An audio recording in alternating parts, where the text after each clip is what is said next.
Supercrack Estrella presenta ovnis esferas en el Monte Beluca. En el folclore Altai, se cree que el Monte Beluca es la puerta de entrada a Shambhala. Shambhala, palabra sánscrita que significa lugar de paso, lugar de silencio, es un paraíso mítico del que se habla en textos antiguos, como el Kalachakra Tantra y las antiguas escrituras de la cultura Samsung, anterior al budismo tibetano en el Tíbet occidental. Según la leyenda, es una tierra donde solo pueden vivir los puros de corazón, es decir, aquellos que han alcanzado la iluminación. En consecuencia, el mítico reino budista de Shambhala es un lugar donde reinan el amor y la sabiduría y donde la gente es inmune al sufrimiento, la necesidad o la vejez. Responder a la pregunta ¿qué es Shambhala? No es fácil. Se dice que Shambhala es la tierra de los 1000 nombres. Se la ha llamado la tierra prohibida, la tierra de las aguas blancas, la tierra de los espíritus radiantes, la tierra del fuego viviente, la tierra de los dioses vivientes e incluso la tierra de las maravillas. Los hindúes la llaman Aryavarta, que significa la tierra de los dignos. Los chinos la conocen como Sitien, el paraíso occidental de Sivanmu, y para los viejos creyentes rusos, es conocida como Belovoide. Pero en toda Asia se le conoce por su nombre sánscrito, Shambhala, Shambhaya o Shangri-La. La leyenda de la mítica tierra de Shambhala, se dice que la leyenda de Shambhala se remonta a miles de años atrás, y se pueden encontrar referencias a esta tierra mítica en varios textos antiguos. Las escrituras Bon hablan de una tierra estrechamente relacionada llamada Olmolungrin. Textos hindúes como el Vishnu Purana mencionan Shambhala como el lugar de nacimiento de Kalki, la última encarnación de Vishnu que, según los creyentes, marcará el comienzo de una nueva edad de oro. El mito budista de Shambhala es una adaptación del mito hindú anterior. Sin embargo, el primer texto en el que se habla extensamente de Shambhala es el Kalachakra. El Kalachakra hace referencia a una enseñanza y práctica esotérica compleja y avanzada del budismo tibetano. Se dice que el Buda Shakyamuni enseñó el Kalachakra a petición del rey Suchandra de Shambhala. Como ocurre con muchos conceptos del Kalachakra, se dice que la idea de Shambhala tiene significados externos, internos y alternativos. Esto hace que sea complicado para los no iniciados entender realmente lo que es Shambhala. El significado externo entiende que Shambhala existe como un lugar físico, aunque solo los individuos con el karma apropiado pueden llegar a él y experimentarlo como tal. Los significados interno y alternativo se refieren a comprensiones más sutiles de lo que Shambhala representa en términos del propio cuerpo y mente, interno, y durante la práctica meditativa, alternativo. Estos dos tipos de explicaciones simbólicas suelen transmitirse oralmente de maestro a alumno. Como señaló el 14º Dalai Lama durante la iniciación Kalachakra de 1985 en Bodh Gaya, Shambhala no es un país ordinario. Aunque aquellos con una afiliación especial puedan ir allí a través de su conexión kármica, no es un lugar físico que podamos encontrar realmente. Solo podemos decir que es una tierra pura en el reino humano.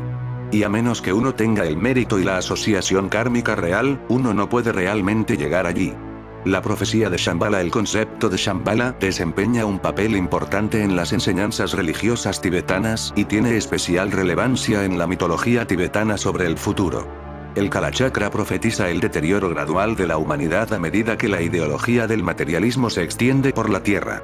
Cuando los bárbaros que siguen esta ideología se unan bajo un rey malvado y piensen que ya no queda nada por conquistar, las nieblas se disiparán para revelar las montañas nevadas de Shambhala.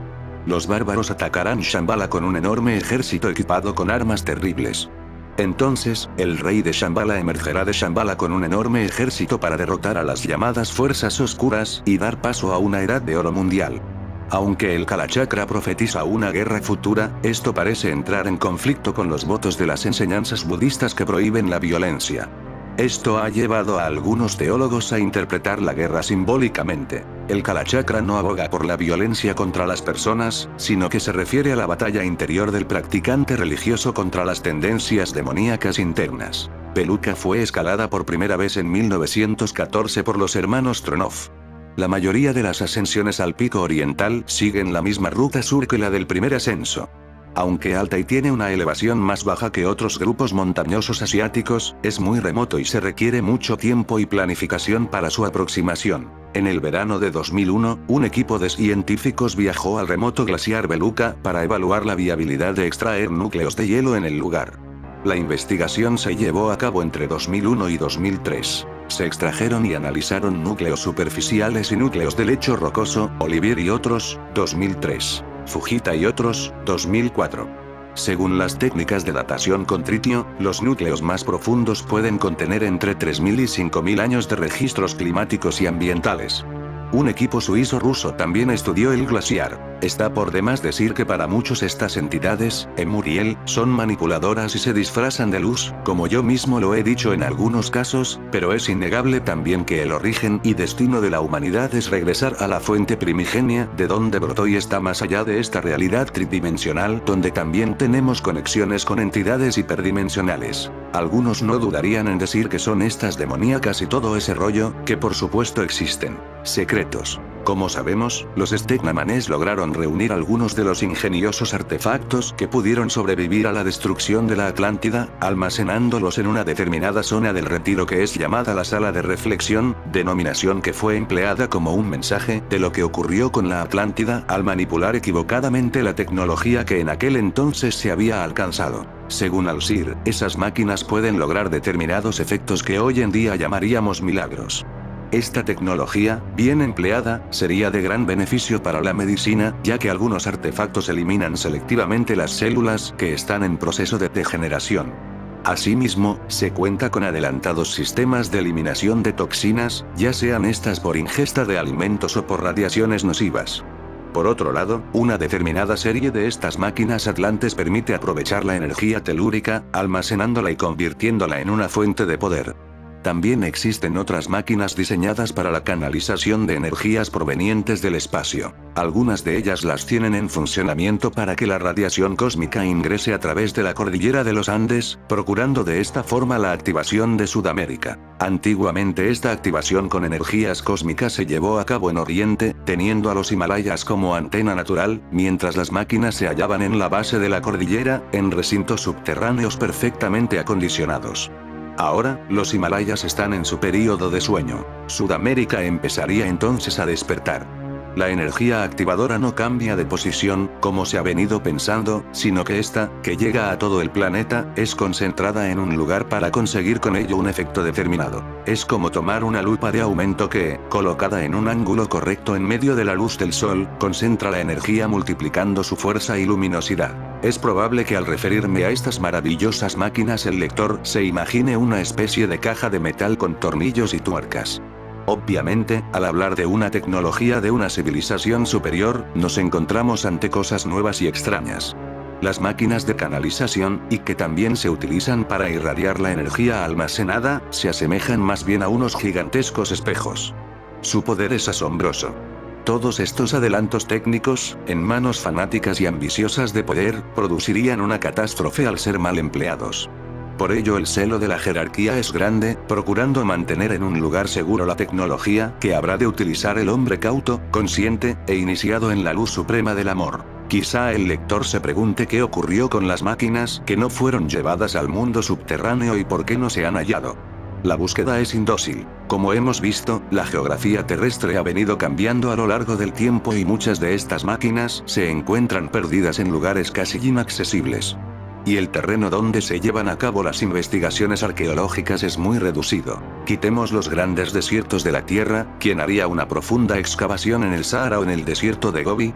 Los océanos, cuyos abismos no son vencidos ni por los submarinos nucleares, las intrincadas selvas de nuestro mundo, y las insólitas alturas de las cadenas montañosas, entre otros lugares que nos quedaría. Y como podrá deducir el lector, nadie se animaría a buscar máquinas atlantes en los puntos antes citados. Además, quitemos también las ciudades, recordemos que en México se halló un túnel azteca mientras se llevaban a cabo las obras del metro. En conclusión, puedo afirmar que existen muchos lugares en nuestro planeta que aún no mostrarán sus secretos. Ahora bien, los recintos subterráneos de la Gran Hermandad Blanca no solo guardan los avanzados artefactos, sino que custodian cosas más grandes y poderosas. Así, la eterna sabiduría se constituye en el tesoro más preciado por los maestros. Los archivos históricos de Muri Atlántida, que datan desde tiempos inmemoriales, se hallan reunidos en las galerías intraterrenas del Paititi. Asimismo, los archivos perdidos del Imperio Inca y de otras culturas, que aún no son desconocidas, se hallan, también, en el mundo interior. Además, las planchas metálicas y los cristales de información que contienen pasajes extraídos del registro acásico se encuentran al lado de los archivos antes mencionados. Los 32 mentores de la luz dieron estas planchas de secreta simbología y los poderosos cristales a los supervivientes atlantes, junto con el sagrado disco solar, que es la llave entre las dimensiones y que, por consecuencia, podría leer el archivo acásico o la verdadera historia de la humanidad, el cual es llamado por los guías y maestros, el libro de los de las vestiduras blancas. He aquí el verdadero tesoro del Paititi, resguardado en la sala de los registros y custodiado por los pocos Stegnamanés que aún habitan en el mundo subterráneo, perpetuando así la sagrada tradición que heredaron de los primeros sacerdotes de la sumergida Atlántida. El mundo interior empieza a formarse. ¿Cómo es el mundo interior? Actualmente la población del reino subterráneo no es tan numerosa como en épocas anteriores. Con el transcurrir de los milenios la civilización interna fue disminuyendo, abandonando el plano físico que conocemos y estableciéndose en niveles más sutiles, desde donde seguirían llevando a cabo el plan de ayuda, tal como lo hicieron en un inicio los 32 mentores de la luz. La mayor parte de los seres intraterrestres no poseen cuerpo denso, es decir, ya dejaron su envoltura material. Por ello los maestros nos han hablado de retiros interiores físicos y otros sutiles. El Paititi reúne ambas condiciones. En lo que se refiere a los retiros interiores sutiles, el acceso es primordialmente a través de la meditación y de los viajes astrales. Este es el caso del retiro del Titicaca y de Ayumarca, en el altiplano peruano-boliviano, del Valle del Urubamba, en el Cusco, de Nazca, en Ica, entre otros. No obstante, sabemos que existen seres físicos en las galerías subterráneas de la meseta de Marcahuasi, en los Andes centrales, en las cercanías de la comunidad de Queros, en Paucartambo, Cusco, en las selvas del Manú, en Madre de Dios, y en otros lugares más que en su momento serán revelados. Los retiros de la Gran Hermandad Blanca se distribuyen en diferentes partes del planeta, unidos todos por las fuerzas de la luz y al servicio de la humanidad. Aquí citaremos algunos enclaves que funcionan como puertas a esas otras realidades. El Uritorco, en Argentina. Paysandú, en Uruguay. Atacama, en Chile. La Cueva de los Tallos, ubicada en la zona fronteriza del Perú y Ecuador 9. La Sierra del Roncador, denominada así por los diversos ruidos que se dejan sentir desde el subsuelo, en el Brasil. Catatumbo y Roraima, en Venezuela. Guatavita y Tota, en Colombia. Teotihuacán, Palenque, el Valle de las Siete Luminarias y la Zona del Silencio en México. Monte Shasta, al norte de California. Compostela y el Pico Sacro, en España. Los Pirineos y el Bugarach, en Francia. La península del Sinaí, en Egipto 1-0. Potala, en el Tíbet. Los montes Karakorum, entre el Tíbet y China. En los montes Vindhya, al sur de la India. Y amén de otras moradas sagradas. Todos estos lugares se hallan unidos por túneles subterráneos. En el caso de Sudamérica, el gigantesco pasadizo se inicia en Monte Shasta, atraviesa México, penetra en Centroamérica, y hace su aparición en Sudamérica por Colombia. De allí continúa por el Ecuador hasta penetrar en el Perú. El inmenso túnel prosigue recorriendo las entrañas de Bolivia, Chile, y concluyendo en la Patagonia Argentina, y hay indicios que de allí conectaría de alguna forma con la Antártida. Una importante bifurcación se ubica precisamente en el Perú. Esta se dirige hacia el Brasil, donde se abre como la copa de un gran árbol, diversificándose hacia otras regiones. Antes esto es interesante escuchar las afirmaciones del Subsurface Research Center de Phoenix, E.U. a través de su director, Charles A. Marcus, que sostiene la existencia de una vía subterránea de unos 4.000 kilómetros de longitud que parte de México dirigiéndose hacia el sur del Perú. No obstante, este túnel gigantesco, llamado por algunos el verdadero camino de los incas, es aún mucho más grande. Si bien afirmamos la existencia de una amplia red de colosales túneles, no sostenemos la teoría de una tierra hueca. El centro de nuestro planeta está formado por hierro y níquel en estado líquido. Es muy posible que la temperatura allí registrada sobrepase los 5000 grados Celsius.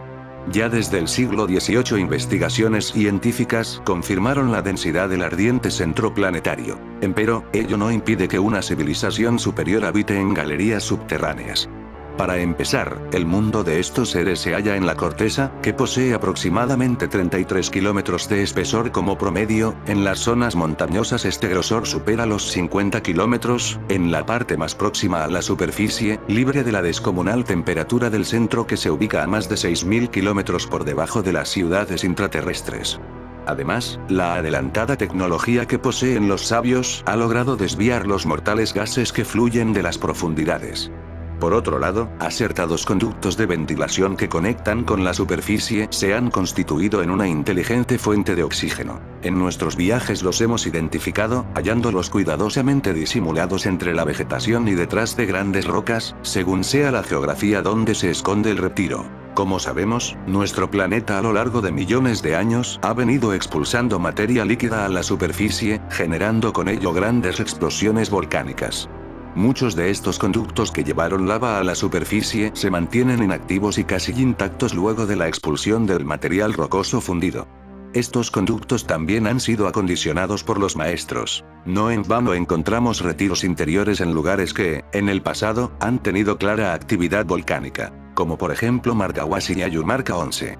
Así, las ciudades intraterrestres no solo se abastecen de la energía cósmica. Una de sus principales fuentes de poder se halla en la energía telúrica, la cual es absorbida por extraños cristales que se hallan repartidos por todo el mundo interior. Es importante saber que a pesar de tener una tecnología de punta a su alcance, los maestros llevan una vida monástica, dedicados a la oración y al trabajo interno.